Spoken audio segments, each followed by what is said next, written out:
Após Elon Musk comprar o Twitter, uma rede social open source teve uma explosão de novos usuários. Sim, estamos falando do Mastodon, a rede social descentralizada que recentemente teve um dos seus momentos de maior adoção em tão pouco tempo. Mas assim como rolou um certo hype com o anúncio do metaverso pelo Facebook, agora chamado de Meta, com a popularização do Mastodon também tivemos a popularização de um novo termo chamado Fediverso. Bora entender no vídeo de hoje como o Mastodon e o Fediverso funcionam e se existem de fato benefícios para a privacidade.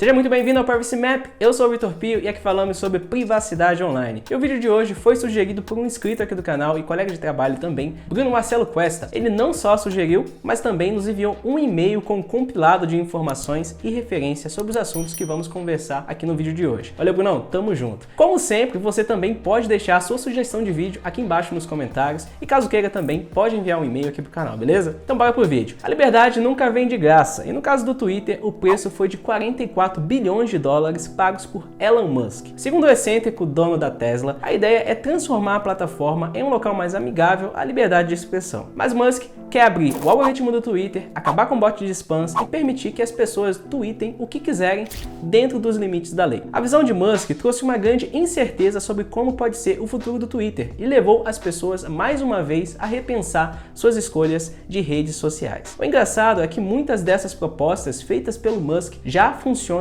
em uma outra rede social chamada Mastodon. E antes de falar sobre a descentralização, vamos conversar sobre o que mais existe na internet hoje em dia, que é a centralização. Vamos lá, vamos ser sinceros aqui. O que é internet hoje para você? Se a gente for parar para pensar, hoje o acesso da internet para muitas pessoas quer dizer acesso ao Instagram, WhatsApp, ao e-mail, Google e talvez algum site de notícia, um e-commerce de vez em quando e resumidamente fica nisso. Isso é tão verdade que segundo uma pesquisa realizada em maio de 2020 pela Statista aqui no Brasil, os sites e os serviços que o brasileiro mais tem acessado são Google, Facebook, e aqui incluso WhatsApp e Instagram, sites de mídia e notícia e os e-commerce. Mas você sabe o que todos eles têm em comum? Sim, isso mesmo, a centralização. Mas além de tudo isso, usamos esses serviços para duas coisas basicamente. Primeiro, para obter conhecimento e segundo, para nos comunicarmos. E se a gente apertar um pouco mais, vamos perceber também que o uso da internet, de maneira geral, tem sido para conhecimento, entretenimento e comunicação. Se você não percebeu, nessas três áreas sempre temos grandes centralizadores. E para ilustrar como o movimento nos últimos anos da internet por parte desses centralizadores tem sido cada vez mais a centralização, vamos relembrar algumas coisas que aconteceram em 2014. Primeiro, que o Google comprou a empresa DeepMind,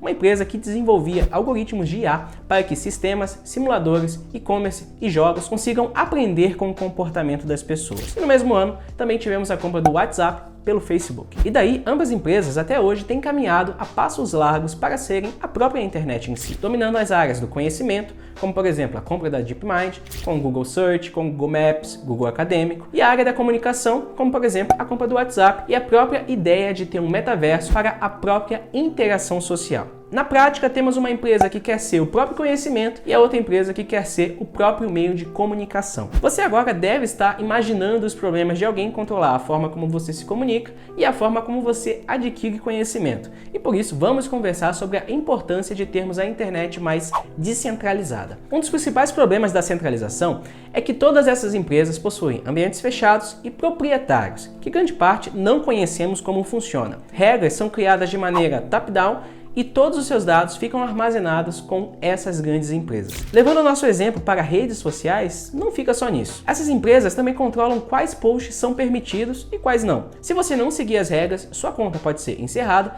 e não há nada que você possa fazer contra isso. E como a gente pode resolver isso? Uma alternativa é tornar as redes sociais mais descentralizadas e com isso surgem alternativas como o Mastodon e o Fediverso. Lançada em 2016, o Mastodon é uma rede social descentralizada, open source, que atualmente possui mais de 4 bilhões de usuários e que foi criada pelo programador alemão Eugen Rochow. Ela é um serviço de microblogging que oferece muitas das mesmas funcionalidades do Twitter, mas tem alguns pontos diferenciais que a rede centralizada acaba pecando. Os tweets são chamados de tuts e também possuem 500 caracteres contra apenas 280 do Twitter. Você também pode seguir as pessoas que você achar interessante e o que seria um retweet no Mastodon é chamado de boost. Mas poxa, Pio, essas são as principais diferenças? Não, calma aí. Para começar, toda a rede do Mastodon não é controlada somente por uma empresa. Como o projeto é aberto, todos podem pegar uma cópia do código, montar o seu próprio servidor Mastodon, ou seja, a sua própria instância. Geralmente, o dono de uma instância também faz parte e cria uma comunidade em volta do servidor. Com isso, todos podem contribuir para a criação, sugestão e manutenção das regras da instância. Se você quiser fazer um post que não seja permitido pelas regras, você pode simplesmente buscar e migrar para outra instância ou criar sua própria. Isso é bem diferente do que existe nas redes sociais tradicionais. Mas, Pio, isso não vai gerar ainda mais uma separação das comunidades e talvez a perda, das propriedades de conhecimento e comunicação que as redes sociais tradicionais possuem? Não, porque a melhor parte de tudo isso é que cada servidor Mastodon pode se comunicar com outros servidores Mastodon. Ou seja, se você se inscreveu em uma instância que só fala de games, por exemplo, ainda assim você pode interagir com usuários de outra instância que fala somente de futebol. Esse modelo de descentralização tem um nome e chamamos de modelo federado. Fazendo uma comparação bem simples, seria como se estivéssemos utilizando um e-mail. Existem vários provedores de e-mail por aí, por exemplo, ProtonMail, Tutanota, StartMail e assim por diante. Eu, por exemplo, posso ter uma conta no ProtonMail e você no Tutanota, mas mesmo assim ainda somos capazes de enviar e-mails uns aos outros. Isso porque os servidores de e-mail falam a mesma língua, ou seja, utilizam o mesmo protocolo padrão para se comunicar. A mesma coisa acontece para as instâncias do Mastodon. Eles se comunicam uns com os outros usando um protocolo chamado ActivityPub. Ele define como um servidor deve lidar com novos posts de usuário, como vai funcionar a integração nele, como compartilhamento, respostas ou likes. E o mais interessante é que o ActivityPub não está limitado somente ao Mastodon, ou seja, outros aplicativos também podem implementá-lo, e é aí que o jogo muda. Vamos para um exemplo um pouco mais prático. Vamos imaginar que exista um YouTube que seja realmente descentralizado e que as pessoas possam criar ou fazer parte de instâncias. Esse projeto existe e se chama PeerTube. Ele é similar ao YouTube e também implementa o protocolo ActivityPub. Com isso, os usuários que estão lá no Mastodon podem seguir um criador de conteúdo no PeerTube, por exemplo. E o mais da hora é que quando esse criador postar um vídeo, ele aparecerá no feed do usuário do Mastodon. Na real, qualquer plataforma ou aplicativo que implemente o ActivityPub, a partir desse momento, se torna parte de uma rede social já existente. É como se você pudesse utilizar a sua conta do Twitter para seguir alguém que está no Instagram e ao mesmo tempo poder comentar em vídeos do YouTube sem precisar ter uma conta nova nesses serviços. Na prática, estamos criando uma hiper-rede social onde todos podem ser usuários, mas também donos das suas próprias instâncias, se quiserem. E essa grande rede social já existe e é chamada de Fediverso, ou melhor, o universo federado, e já tem diversos serviços que fazem parte dele. Para microblogging, como por exemplo o Twitter, você pode utilizar o Mastodon, o Friendica ou Pleuroma. Para postar vídeos ou áudios, como no YouTube, você pode fazer isso pelo PeerTube ou pelo Funk Whale. Agora, se você quer uma alternativa ao Instagram, você pode utilizar o PixelFed. Para blogs ou para uma newsletter, por exemplo, você pode utilizar o WriteAs ou até mesmo o nosso velho amigo WordPress com o plugin do ActivityPub. E isso abre um leque gigante para muitos outros sistemas e até mesmo para sites individuais que possam fazer parte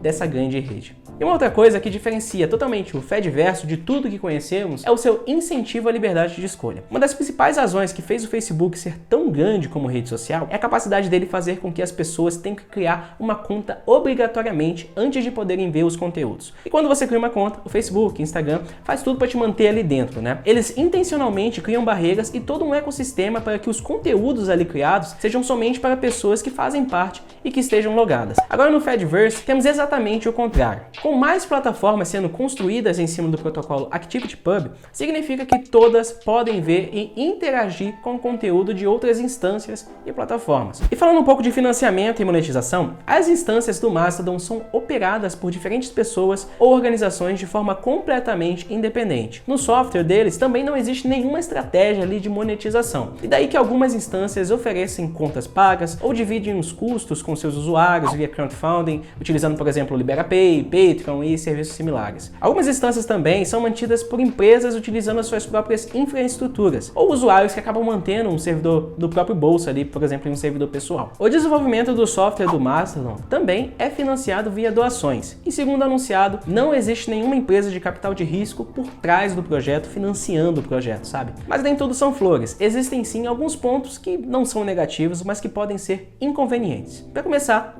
dinheiro. Ter uma instância do Mastodon ou de qualquer outro serviço do Fediverso vem com custos para o financiamento dos servidores e manutenção deles. Isso faz com que as instâncias sejam extremamente dependentes de doações de seus usuários, até porque a saída mais comum para cobrir custos, que são a venda de dados e anúncios, acaba não sendo possível na plataforma. E com o boom do Fediverso, podemos ver muitas instâncias nascendo, mas também muitas delas morrendo por causa da falta de financiamento. Um segundo inconveniente pode ser a adoção. Para mim, a ideia do Fediverso de descentralizar e fazer com que todos consigam se conectar e conversar é uma coisa revolucionária. Mas isso não vale nada se realmente não estiver sendo utilizado. Houveram várias tentativas de descentralizar as redes sociais no passado, como por exemplo projetos como o GNU Social e o Diaspora, mas não houve, por exemplo, muito sucesso por causa da adoção. Uma coisa que vejo que o Mastodon e todo o Fediverso têm a oferecer é justamente a interconectividade, por causa do protocolo ActivityPub. Mas agora um jogo rápido, bora falar um pouco sobre as features do Mastodon. A primeira delas são os tuts, de até 500 caracteres, feed cronológico, sem anúncios e sem algoritmos, a opção de delete e redraft para corrigir o texto publicado. O usuário também pode escolher quem pode ver sua postagem, pública, não listado, somente seguidores. Podemos também silenciar uma conta em minutos, horas, dias ou indefinidamente. Temos a opção também de ver a timeline da instância local e também da global. Podemos fazer a criação de enquetes, upload de imagens, áudio e vídeo, com a opção de incluir uma breve descrição. Imagens sensíveis também podem ser marcadas e colocadas com um blur. É possível também colocar um pin de até 5 postagens no seu perfil, criar listas, e também podemos escolher se o nosso perfil seja listado nos perfis da instância, assim como as relações, ou seja, quem seguimos e também quem nos segue. Temos a opção também de deletar automaticamente postagens antigas, após semanas, meses ou até mesmo anos. Fazer a exportação de tuts e mídias,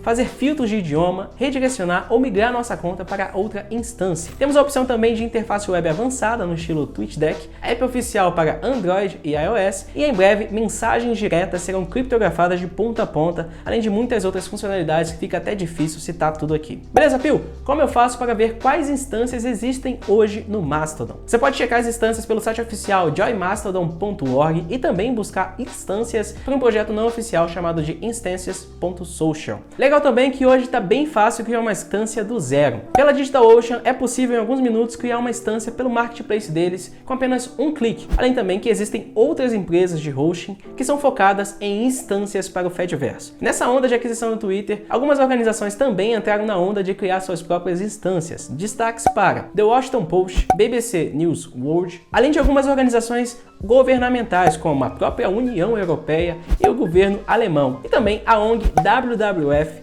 Alemanha. Mas Pio, o que você acha do Mastodon? Olha, eu gosto bastante da ideia geral do Mastodon e do Fediverso, e vejo que a opção de poder criar uma instância é basicamente o que as pessoas achavam que aconteceria em grupos privados e das páginas das redes sociais tradicionais, onde cada um tem as suas próprias regras e as suas formas de administração. Só que sabemos que isso não é verdade, já que todos estão sob o guarda-chuva da mesma empresa e assim estão suscetíveis às ações dela. E o Mastodon implementa como as redes sociais deveriam ser. Qualquer um pode fazer, administrar, participar da instância que quiser, sabendo que as escolhas e a participação foram frutos das suas próprias ações. Em geral, as pessoas estão acostumadas em terceirizar decisões e responsabilidades, e o Mastodon permite que os usuários consumam conteúdos que realmente as pessoas gostam e não invadam a sua linha do tempo com coisas indesejadas. Lá não existe aquele tipo de conteúdo, esse conteúdo aqui é baseado no que você segue, baseado nas suas sugestões ou nas tendências baseadas no seu local. Os feeds são cronológicos, sem anúncios e sem algoritmos. Simplesmente, os usuários decidem o que querem ver. Se você quiser se aventurar no Mastodon, a escolha entre participar de uma instância ou criar uma própria instância é a parte mais importante de todo o processo. Isso porque cada admin da instância pode optar por silenciar ou bloquear completamente um usuário de sua ou de outra instância, mas também bloquear outra instância como um todo. Por exemplo, vamos dizer que ela permite a postagem de conteúdos ofensivos ou simplesmente não tem uma boa moderação. Então o admin vai lá e bloqueia. O processo de criação de um servidor Mastodon também não é muito difícil, mas se você quiser escolher uma existente, é bom que você escolha considerando, por exemplo, o seu idioma, política de moderação, ponto de vista político, culturas e talvez o tema que você goste. Geralmente uma instância bem administrada vai ter suas políticas escritas de maneira simples e clara na página inicial. assim como as listas de instâncias bloqueadas ou silenciadas. É importante que você não tenha medo também de experimentar novas instâncias. Você pode sempre apagar, exportar ou vincular a sua conta sem nenhum problema. Ah, e uma outra coisa, as instâncias pequenas e médias muitas vezes são as melhores. Primeiro que não existe essa de instância oficial. Cada instância tem o mesmo valor das outras. E existe um problema nas instâncias gigantes também. Como não estão ligadas a uma comunidade ou identidade específica, elas acabam tendo uma moderação muito mais complexa, tentando agradar a todos, e aí chegamos muitas vezes em alguns problemas das grandes redes sociais, principalmente na moderação de conteúdo. Do ponto de vista de privacidade, o Mastodon sempre teve uma pegada mais de liberdade e ética do que privacidade de fato. Sim, não existem analytics e eles não coletam nenhum dado além do que você precisa para acessar a plataforma. E também os dados que você acessaria em qualquer outro site. Mas falando de IPs e outros metadados, quando você faz o login, eles fazem um log do IP, bem como registram informações do seu navegador e características do seu dispositivo. O último endereço de IP usado para criar a conta também é armazenado por 12 meses. Eles também podem reter logs de cada requisição feita, salvando seu IP em até 90 dias. Outro ponto é que os operadores de uma instância podem visualizar as mensagens enviadas por DMs, por não haver a criptografia de ponta a ponta. Então, reforçando aqui, não utilize o Mastodon para comunicações seguras. Sempre prefira apps que possuam criptografia confiável de ponta a ponta. Resumindo, recomendo o Mastodon e todo o Fediverso se você quiser ter redes sociais mais livres, mas não esqueça que elas ainda são redes sociais e a sua privacidade depende de você. E antes de ir, deixe seu like nesse vídeo aqui e me diga nos comentários o que você acha do Mastodon e do Fediverso. A gente se vê em um próximo vídeo, valeu e até mais!